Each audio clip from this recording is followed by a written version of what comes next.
I just, one more question if that's okay. And it's just for clarification. I know the last forum that we were at with Provost, we had talked about the Excel sheet with the rubric on it. And we had kind of talked about the use of words that we're using. So it's not necessarily a list, and we're not saying it's a list, but it is an Excel sheet. And we both agreed that if we print out the Excel sheet, it is a list. And we both agreed on that, then that would then make us to have a list with programs that are potentially cut. So can we maybe come to a agreement of what is being said? Because one forum we had this great conversation with, it's not a list, well, it's an Excel sheet. If I print it out, it's a list with potential cuts on it. And then, sir, you brought up the fact that there's not a list. But it is an Excel sheet, so it kind of seems like maybe a play on words, and I just... Can I clarify that for you? Yeah, of course. Question. It's about intention and intentionality. If I draw up a list myself, then it's a list, it's intentional. Versus a list of items that could be those items, some other items, right?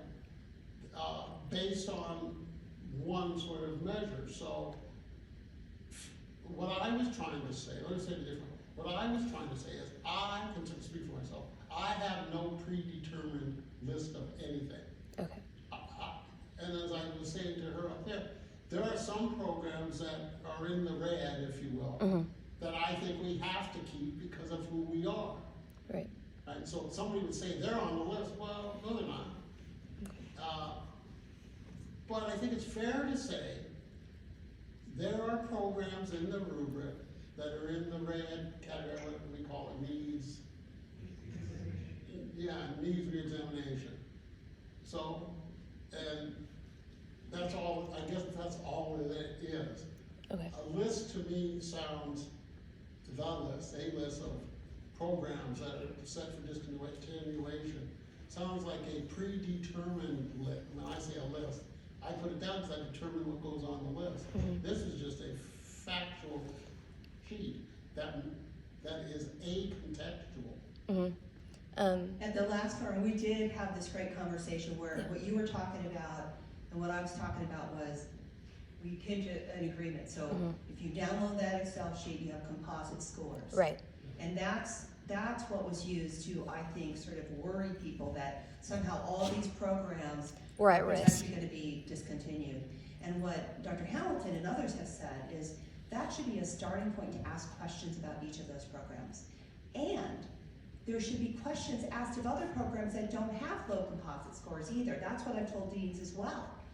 But I think it's so easy in this context, right? If you get a composite score, it's a natural inclination to go, okay, that one's going to be potentially cut.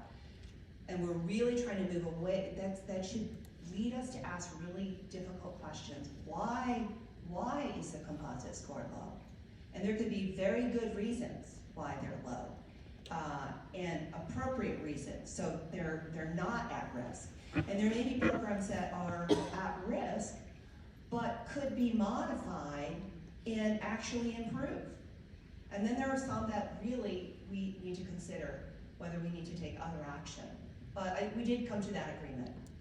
And just to make sure I understand, it's like you said, sir, some were on the list, like you said, kinesiology and like nursing. They might have been on the red on the rubric, but they're not going to go anywhere. Like that, you know that they're not going to go anywhere. So in a way, that's kind of predetermined. They're not going to go anywhere. They might have been red. You know that they're not going to go anywhere though.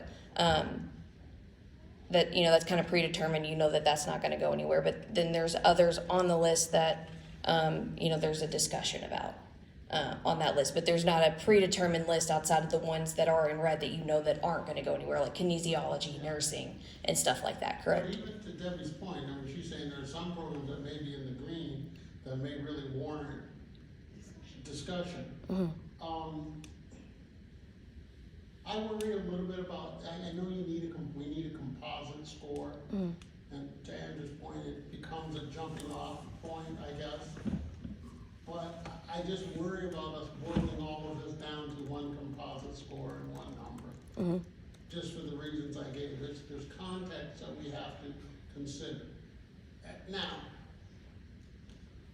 obviously, you just can't explain away everything, or else there's no point in doing this.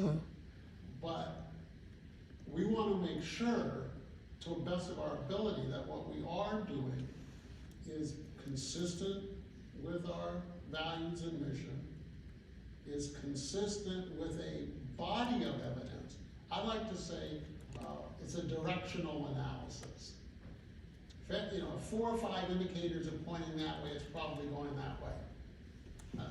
I'm willing to say I'll take that bet, right? If it's back and forth, then you say, gee, well, it's back and forth, it's over here. And if it's 4 out of 5, you may look at the 5th one.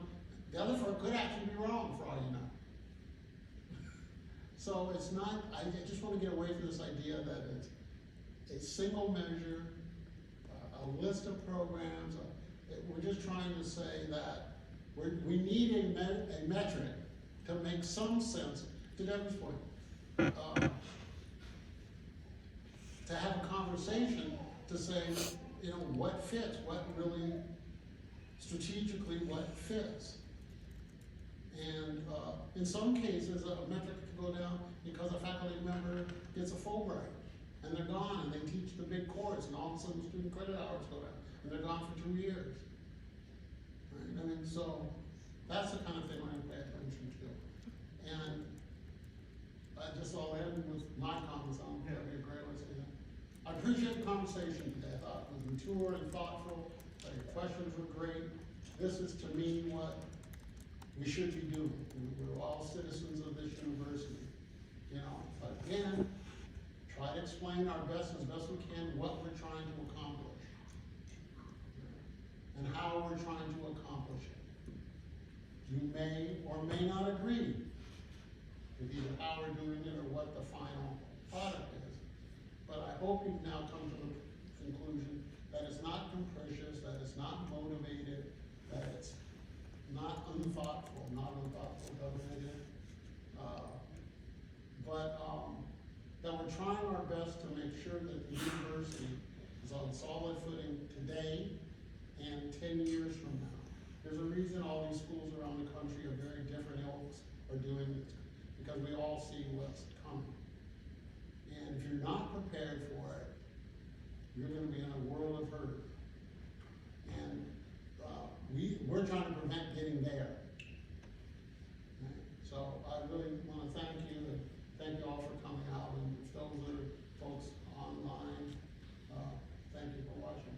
Thank you for coming, and please join me in thanking Chancellor Gilliam for this opportunity to speak with you all. It's clear that you all care deeply about the university. I'm so glad that you're here and engaged. So thank you all for coming. Thank you, Chancellor Gilliam.